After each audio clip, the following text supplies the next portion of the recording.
Bonjour, bienvenue.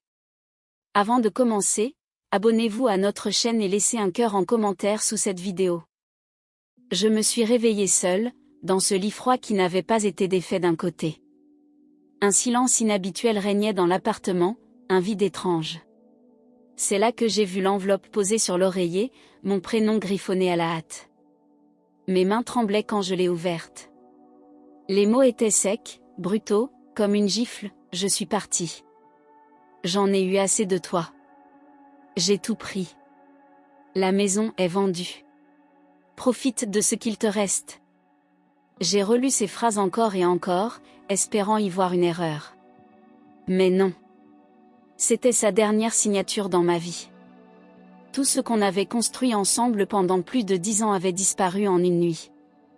Il n'avait pas seulement claqué la porte, il l'avait arraché de ses gonds et m'avait laissé nu face au néant.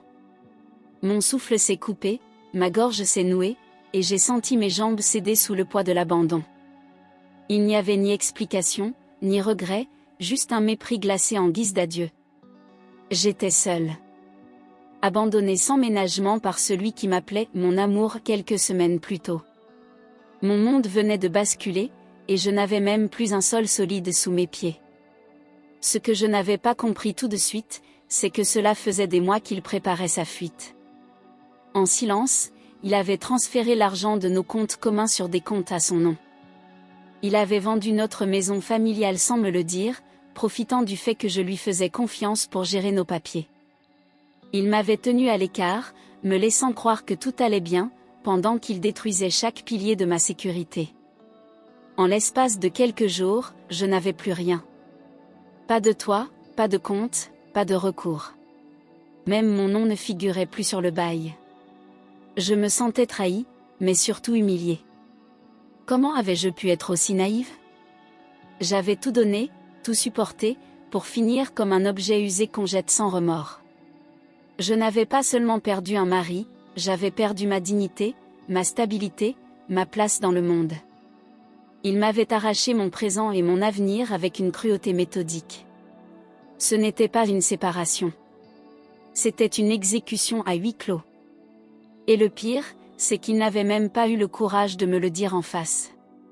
Cette phrase résonnait dans ma tête comme une insulte lancée avec un sourire moqueur.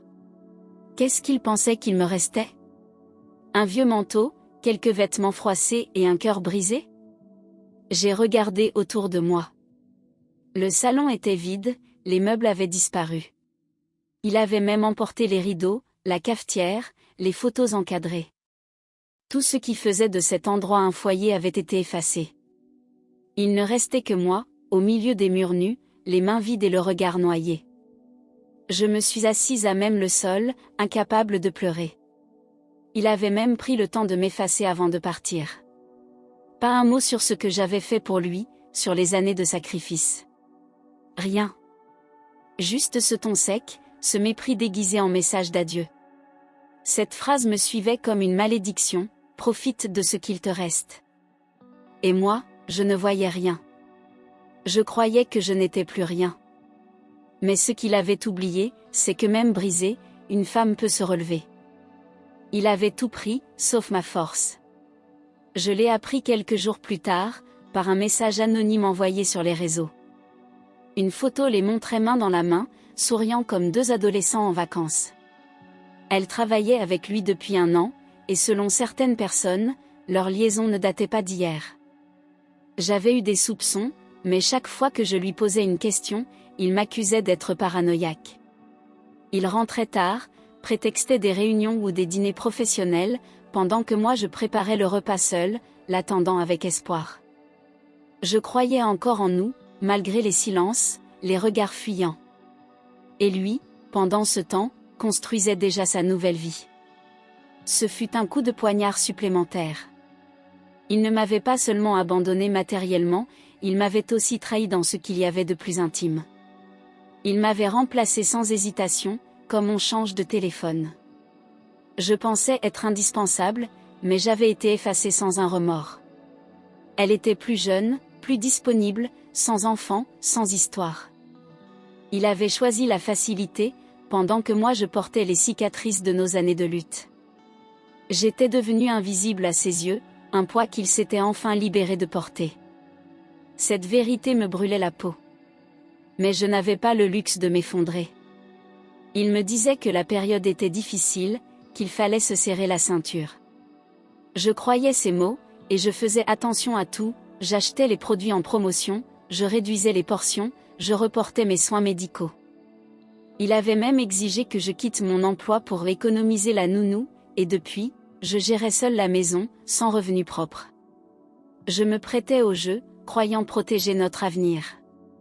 Il disait que son entreprise traversait une crise, qu'il n'y avait plus de primes, plus de rentrées.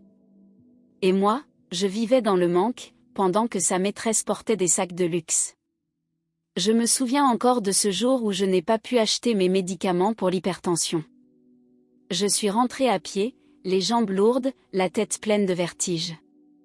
Et pourtant, je me sentais coupable, comme si c'était moi le problème.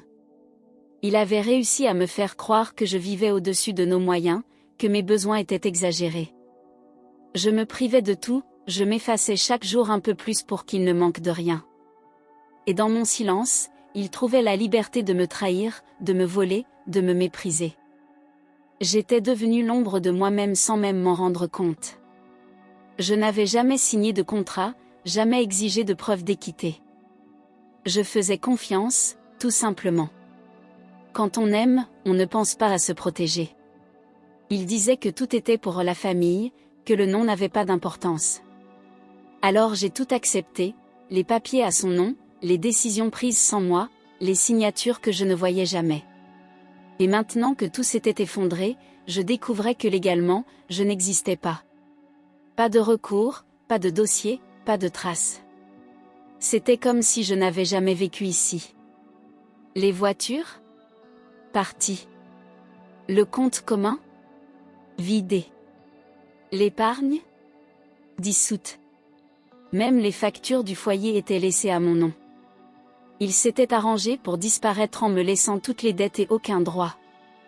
Je n'étais plus qu'une locataire illégale dans ma propre vie. Les autorités ne pouvaient rien faire, les avocats me conseillaient de tourner la page. Mais tourner la page de quoi? D'un cauchemar qui m'avait volé tout ce que j'étais? Non. Je n'allais pas baisser les bras. J'allais souffrir, tomber, mais je finirais par me relever. Parce qu'il ne me restait qu'une seule chose, ma volonté. La veille, je pensais encore que nous traversions simplement une mauvaise passe. Le lendemain, j'étais sur le trottoir, devant ce qui avait été mon foyer pendant 15 ans. Il avait changé la serrure. Quand j'ai tenté d'entrer, un voisin m'a dit qu'un serrurier était passé tôt le matin. Je n'avais même pas mes papiers, seulement quelques vêtements et un vieux sac plastique avec mon portefeuille vide. Je me suis assise sur le bord du trottoir, sous la pluie fine, incapable de réaliser ce qui m'arrivait. Personne ne m'a tendu la main. J'étais invisible. Une inconnue parmi les passants. Chaque coup de vent me glaçait un peu plus. Mon téléphone n'avait presque plus de batterie. J'ai appelé une amie, en pleurant, mais elle n'a pas décroché.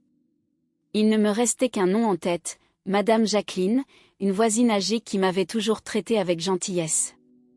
J'ai frappé à sa porte, trempée, les yeux gonflés. Elle m'a laissé entrer sans poser de questions. Cette nuit-là, j'ai dormi sur un vieux canapé, recroquevillé, le cœur en miettes. Ce n'était pas seulement une trahison. C'était un abandon total, brutal, définitif. Et pourtant, je respirais encore. Je n'avais plus de famille. Mes parents étaient partis depuis des années, et mes frères vivaient à l'étranger, sans aucun contact. Jacqueline m'a accueillie, mais elle n'avait qu'un petit studio, déjà trop rempli pour deux. Pendant 2 semaines, j'ai dormi dans le salon, entre les cartons et les livres empilés.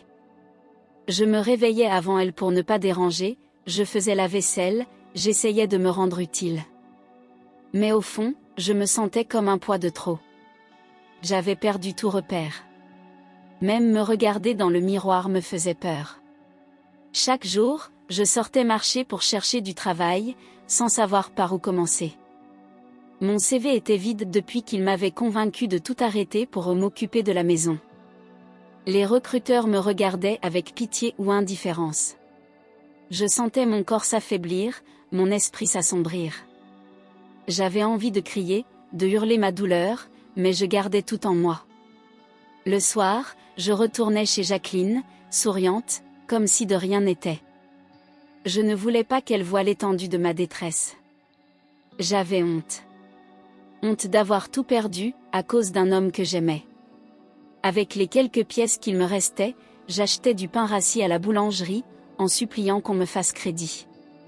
Je ne mangeais qu'un petit morceau le matin, et je gardais le reste pour le soir. Je faisais chauffer de l'eau dans une vieille casserole, la versant dans une tasse pour me donner l'illusion d'un repas chaud. Mon estomac criait, mais je l'ignorais. Ce n'était rien comparé au vide dans ma poitrine. La douleur de la trahison me tenait éveillée la nuit. Je revivais chaque détail, chaque mensonge. Et je me demandais, comment ai-je pu en arriver là? Je n'avais jamais connu une telle misère. Pas même dans mon enfance. Je me sentais humiliée, rabaissée, inutile. Chaque bouchée de pain sec me rappelait que je n'étais plus rien. Je regardais les gens dans la rue avec envie, ceux qui rentraient chez eux, ceux qui riaient, ceux qui portaient des sacs pleins. Moi, je n'avais même plus un foyer. Pourtant, malgré tout, quelque chose en moi refusait de mourir. Une étincelle infime. Une voix qui me disait que je ne pouvais pas finir comme ça. Je ne savais pas encore comment, mais un jour, je me relèverais. J'ai tenté de l'appeler des dizaines de fois.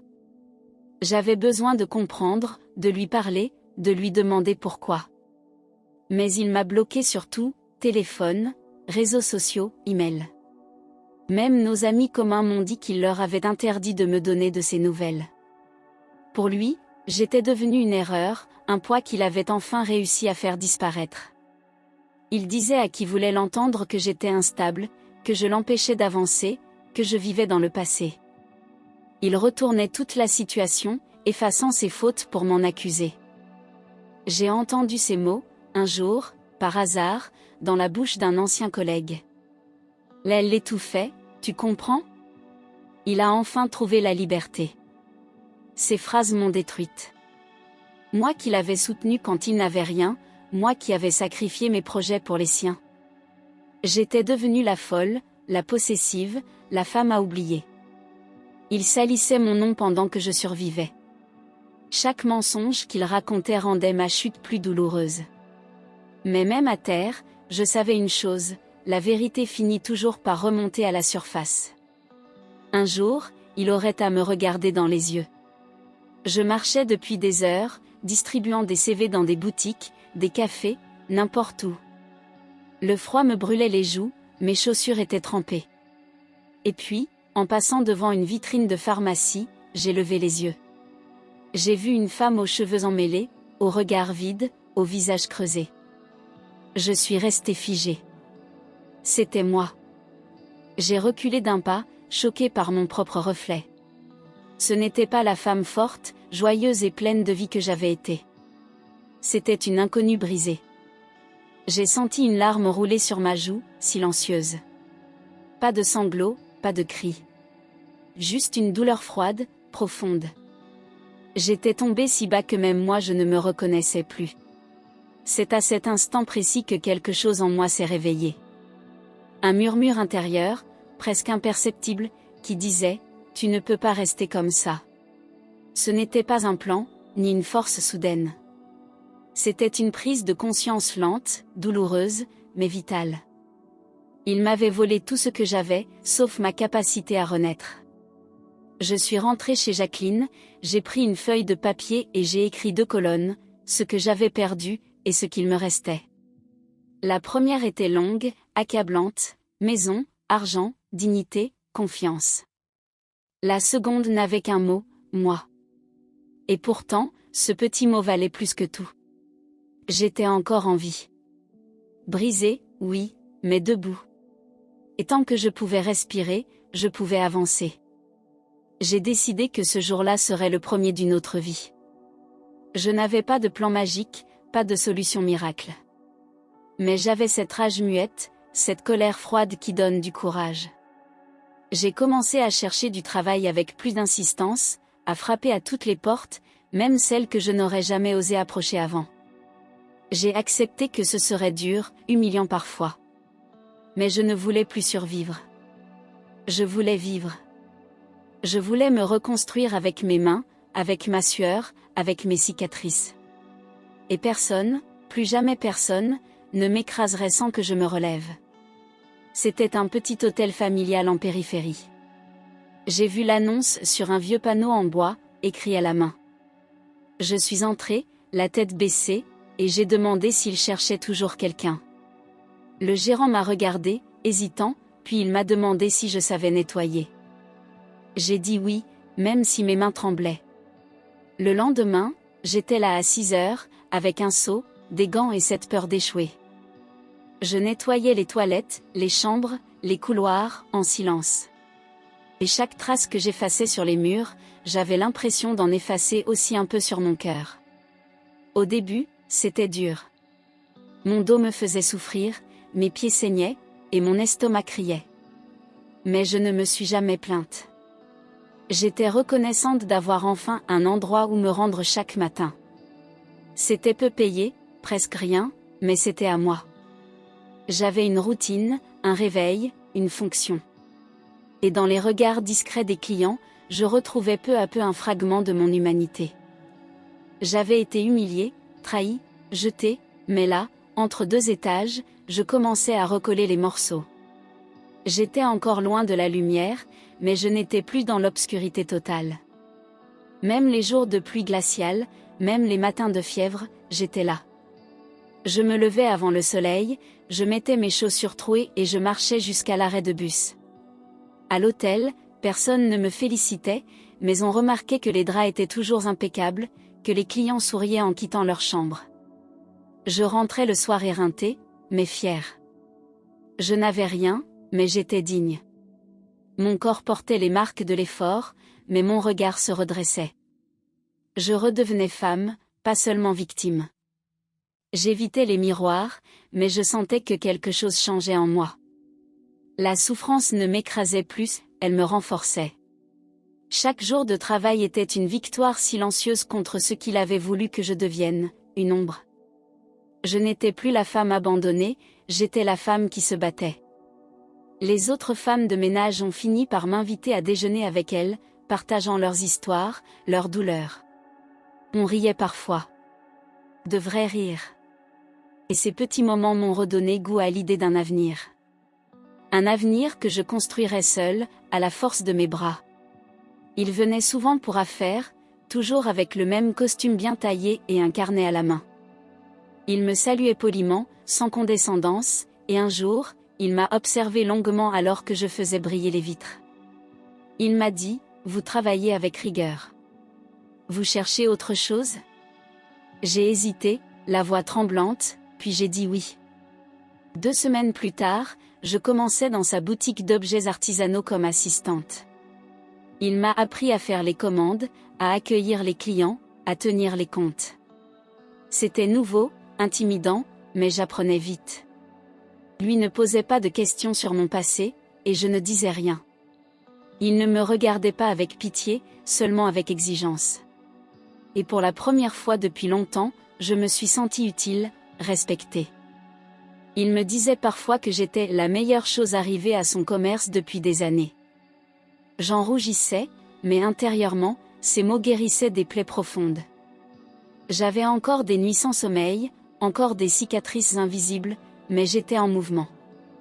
J'avais sauté d'un abîme, et au lieu de m'écraser, j'avais trouvé un sol solide pour repartir. Au début, je faisais des erreurs. Je confondais des factures, je paniquais devant les chiffres. Mais chaque soir, je rentrais chez moi et je relisais les manuels, je cherchais des vidéos, je posais des questions. Je voulais prouver, à lui et à moi-même, que j'étais capable. En quelques mois, j'ai commencé à gérer les commandes seule, à négocier avec les fournisseurs, à faire la caisse. Mon patron me faisait de plus en plus confiance. Il m'a laissé organiser une exposition. Et pour la première fois, je me suis tenue debout devant un public sans baisser les yeux. Ce jour-là, j'ai senti que je reprenais ma place dans le monde. Les gens m'écoutaient, prenaient des notes, me regardaient avec respect. J'étais redevenue une femme qui compte, pas une silhouette dans l'ombre. J'avais franchi un mur invisible que je croyais infranchissable. Mon ex ne savait rien de ce nouveau chapitre. Je ne voulais pas qu'il sache. Pas encore. Il m'avait laissé comme une moins que rien. J'allais lui montrer qu'il s'était trompé. Mais je voulais que ce soit par mes actes, pas par vengeance. J'étais en train de renaître, et cette fois, personne ne pourrait m'arrêter. Il ne m'avait pas cherché, pas une seule fois. Pour lui, j'étais effacée. Rayée de sa vie comme un vieux brouillon.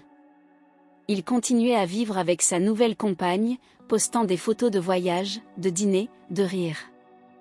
Mais ce qu'il ne savait pas, c'est que pendant qu'il s'amusait, je construisais. Je bâtissais une version de moi qu'il n'avait jamais voulu voir. Plus forte, plus déterminée, plus libre.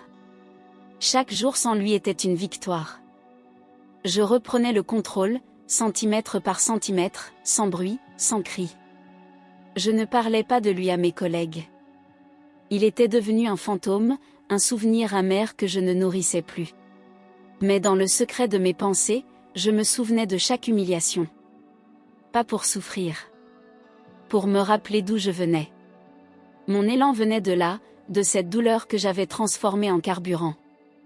Je ne courais plus après l'amour. Je courais après ma liberté. Et dans ce silence, dans cette discrétion, je devenais chaque jour un peu plus invincible. Tout est parti d'une idée simple. Je connaissais le secteur, les besoins, les failles. J'ai économisé chaque centime pendant 2 ans. Pas de restaurant, pas de vêtements neufs, pas de vacances. Juste un rêve, nourri en secret. Quand j'ai eu assez, j'ai loué un petit local et j'ai acheté mon premier stock de produits. J'ai fait mes cartes, mon site, j'ai appelé mes premiers clients avec la voix tremblante. Et puis, les premières réservations sont arrivées. Mon cœur battait si fort que j'en ai pleuré seule dans la salle de bain. Je travaillais jour et nuit. Je nettoyais moi-même, je répondais aux appels, je faisais la comptabilité. C'était exténuant, mais grisant. Je n'étais plus employée, j'étais chef d'entreprise. Moi, la femme que tout le monde croyait finie. Mon nom apparaissait sur les factures, sur les contrats, sur les avis positifs en ligne. Des hôtels me recommandaient à d'autres. J'avais bâti un empire modeste mais solide, avec mes mains, avec ma sueur. Et surtout, sans l'aide de personne. Il m'avait laissé à terre, moi, j'avais construit un avenir. Je ne voulais pas seulement réussir, je voulais tendre la main. À chaque fois que je rencontrais une femme brisée, perdue, comme je l'avais été, je lui proposais un poste. Je ne posais pas de questions sur le passé, seulement sur la volonté. Petit à petit, mon équipe s'est agrandie. Nous étions des femmes invisibles devenues indispensables. Dans mon entreprise, il n'y avait pas de mépris, pas d'abus, seulement du respect et du travail. Elles me remerciaient, mais c'est moi qui leur devais tout, elles étaient la preuve vivante que la solidarité sauve. Certaines arrivaient avec leurs enfants, sans papier, sans espoir. Je les formais, je les soutenais, et je voyais la lumière revenir dans leurs regards. Notre entreprise était différente, on y travaillait avec le cœur. Les hôtels nous félicitaient pour notre sérieux, mais surtout pour notre humanité. On devenait une référence. Et moi, chaque soir, je rentrais chez moi avec la certitude d'avoir transformé ma douleur en force. Ce que mon ex avait détruit, j'en avais fait une mission. Il m'avait laissée pour morte, et maintenant, j'étais source de vie pour d'autres. Je sortais d'un rendez-vous professionnel, bien habillée, pressée. Et là, au coin d'une rue, je l'ai vu. Il avait les cheveux en bataille, des cernes profondes, le regard perdu. Il portait un vieux manteau et parlait au téléphone avec nervosité. Je me suis arrêtée sans réfléchir. Nos regards se sont croisés une fraction de seconde, et il a détourné les yeux. Comme s'il avait honte. Comme s'il avait compris. Moi, je suis restée droite, silencieuse, figée dans ce moment étrange où le passé vient frapper à la porte du présent. Il n'a pas osé m'adresser un mot. Et moi, je n'ai pas eu besoin d'en dire un. Tout était là, dans le contraste entre nous. Lui, effacé. Moi, reconstruite. Il avait l'air perdu, vide, fatigué. Je n'ai pas ressenti de haine. Juste une immense distance. Il ne m'impressionnait plus. Ce n'était plus l'homme qui m'avait brisé. C'était un inconnu qui avait gâché sa vie, pendant que moi, j'avais sauvé la mienne. Ce croisement était un point final. Et aussi, sans le savoir, le début de sa chute. Quelques semaines plus tard, une ancienne connaissance m'a parlé de lui. Il vivait seul, dans un petit appartement loué, après que sa compagne l'a abandonné. Elle était partie avec ses économies, ses meubles et même sa voiture. Ironique, non. Lui qui m'avait laissé sans rien, se retrouvait à son tour dépouillé. Et comme un malheur ne vient jamais seul, son entreprise l'avait mis en congé forcé. Une restructuration, des plaintes internes, des erreurs de gestion. Il était sur la sellette, sur le point d'être licencié. J'ai écouté ces nouvelles sans jubilation, mais avec une étrange sérénité. Ce n'était pas une vengeance. C'était la conséquence naturelle de ses choix. Il avait cru que la jeunesse, l'argent et la trahison suffisaient à construire une vie. Mais tout ce qu'il avait bâti sur le mensonge s'écroulait. Moi, j'étais debout, entouré de respect et d'amour. Lui, il payait le prix de son mépris. Il n'avait jamais cru que je pouvais m'en sortir. Il avait parié sur ma faiblesse. Il avait oublié que certaines femmes, quand elles tombent, se relèvent plus fortes que jamais. Il est venu un matin, nerveux, la bouche sèche, le regard fuyant. Il savait où j'étais. Il avait sans doute entendu parler de mon entreprise. Il m'a attendu devant la boutique, et quand je suis sortie, il s'est approché lentement. Il m'a dit qu'il traversait une période difficile, que la vie était injuste. Puis il a osé me demander de l'aide. Pas un pardon, pas un mot sur ce qu'il m'avait fait. Juste une demande, comme si rien ne s'était passé. J'ai souri. Pas par pitié. Par lucidité. Je l'ai regardé droit dans les yeux, avec une sérénité qu'il n'avait jamais connue chez moi. Et j'ai dit calmement, je suis désolé, je n'ai plus rien à vous offrir. Il a pâli, surpris par mon ton, par mon calme. Il s'attendait à des reproches, à de la colère. Mais je n'avais plus besoin de ça. Il ne méritait même pas mon ressentiment. Il était simplement devenu un chapitre clos, un nom sans écho. Et pour la première fois, je l'ai vu tel qu'il était vraiment, petit, perdu, sans pouvoir sur moi. Il est resté figé, les lèvres entr'ouvertes, incapable de prononcer un mot. Ses yeux se sont posés sur moi comme s'il me découvrait pour la première fois. Il n'y avait plus de traces de la femme brisée qu'il avait laissée. Il voyait une femme debout, digne, entourée de respect, épanouie.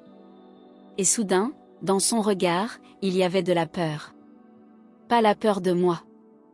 La peur de lui-même, de ses choix, de sa solitude. Il comprenait enfin l'ampleur de sa perte. Ce que j'avais tenté de lui offrir pendant des années, il n'en avait jamais voulu. Et maintenant qu'il n'avait plus rien, il le réclamait. Mais c'était trop tard. Les fleurs fanées ne refleurissent pas. Je n'étais plus à vendre, ni à mendier. Il avait eu sa chance, il l'avait piétinée. Je suis partie sans me retourner. Et chaque pas que je faisais loin de lui était un pas vers la paix. Ce jour-là, il n'a pas seulement perdu mon aide. Il a perdu le droit d'exister dans ma vie. Je l'ai appris par hasard, en consultant un site d'enchères judiciaires. La maison de notre passé, celle qu'il avait vendue sans mon consentement, était à nouveau disponible. Elle avait perdu de sa valeur, laissée à l'abandon. Je n'ai pas hésité une seconde. J'ai rassemblé mes économies, déposé mon dossier, et remporté l'enchère. La sensation d'entrer à nouveau dans cette maison, cette fois comme propriétaire légitime, a été indescriptible. Chaque pièce respirait encore les souvenirs, mais je n'y voyais plus de douleur. Je ne voulais pas effacer le passé. Je voulais le transformer. J'ai repeint les murs, changé les meubles, arraché les rideaux qu'elle avait choisis. J'ai ouvert les fenêtres en grand, comme pour chasser les fantômes. Cette maison n'était plus le symbole de ma chute, mais de ma renaissance. Et sur la porte d'entrée, j'ai fait graver une petite plaque, ici vit une femme libre. Car c'est ce que j'étais devenue. Libre de lui, libre du passé, libre de moi-même. Et personne ne pourrait jamais me reprendre cette victoire. Chaque coin de cette maison portait une cicatrice de mon ancienne vie. Là, une trace sur le mur de nos disputes silencieuses. Là-bas, une pièce vide où j'avais pleuré sans bruit. Mais je n'ai rien effacé. Je les ai repeintes, réparées, réinventées. Chaque clou, chaque pinceau était un acte de reconstruction. Je n'avais pas besoin d'ouvriers. Je voulais sentir la sueur couler sur mon front, les ampoules dans mes mains, la fatigue dans mon dos. Je bâtissais mon refuge, mon espace, mon triomphe personnel. Une fois terminé, j'ai accroché cette plaque discrète près de la porte. Ici vit une survivante. Ce n'était pas pour les visiteurs. C'était pour moi. Pour que chaque fois que je rentre chez moi, je me souvienne de la force qu'il m'a fallu pour en arriver là. Ce lieu n'était plus synonyme d'humiliation, mais de victoire. Mes meubles, mes couleurs, ma paix. La maison était la même, mais moi, j'étais une autre. Et cette autre femme, je l'aimais enfin, profondément, sincèrement. Une journaliste locale cherchait des femmes inspirantes pour un dossier spécial. Une amie lui a parlé de moi. Elle m'a contactée, d'abord par curiosité, puis par respect. Elle voulait comprendre comment une femme sans ressources avait pu se relever ainsi. Nous avons parlé pendant des heures. Je lui ai raconté tout, sans maquiller la douleur.